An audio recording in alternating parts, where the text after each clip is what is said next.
షర్మిల పాదయాత్ర పాలమూరు జిల్లా చరిత్రలో నిలిచిపోతుందని వైఎస్సార్ కాంగ్రెస్ మహిళా నేతలు అంటున్నారు.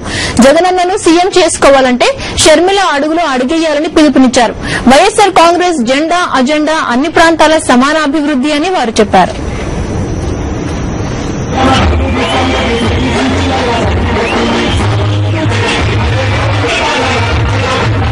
రోడ్లు కనిపించలేదు, జనమే కనిపించారు. మేడలు కనిపించలేదు, జనాభిమానమే కనిపించింది. మనుషులు కనిపించలేదు, వారి గుండెల్లో ప్రేమ కనిపించింది. చెప్పడం ఎందుకు, మీరే చూడండి.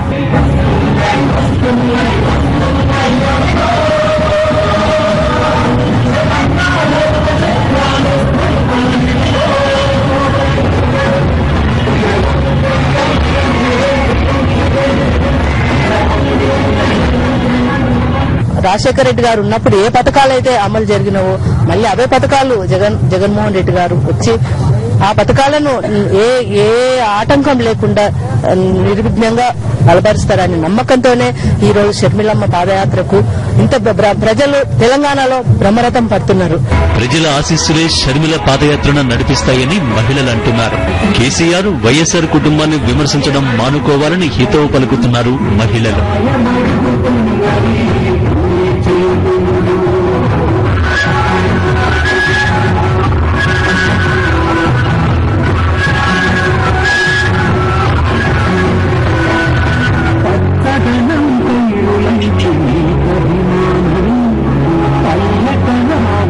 తెలంగాణలో కేసీఆర్ గారు అంటారు తెలంగాణ రాజన్న రాజ్యం లేదని. ఒక్కసారి వెనక్కి తిరిగి చూస్తే రాజన్న రాజ్యం ఎంత సుభిక్షంగా ఉందో, ఎలా ఉందో కేసీఆర్ గారికి తెలుస్తుంది.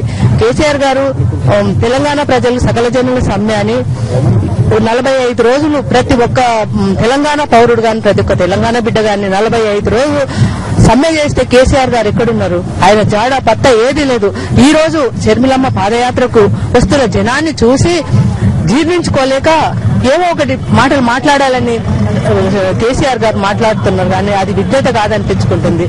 తెలంగాణ ప్రజలు వైఎస్సార్ కుటుంబాన్ని నమ్మడం వల్లనే ఈ జనమని వైఎస్సార్ కాంగ్రెస్ నేతలు చెబుతున్నారు. వైఎస్సార్ కాంగ్రెస్ జెండా రెపరెపల మధ్య షర్మిల 41వ రోజు పాదయాత్ర కొనసాగించారు. వైఎస్సార్ కాంగ్రెస్ శ్రేణులు వెంటరాగా గద్వాల్ సభ హోరెత్తింది. కుట్రలు, కుమ్మక్కులు, నీచ రాజకీయాలు వైఎస్సార్ కుటుంబాన్ని ఏమీ చేయలేవని ప్రజలన్నారు. ఇది పాలమూరు బాసటగా మరో ప్రజా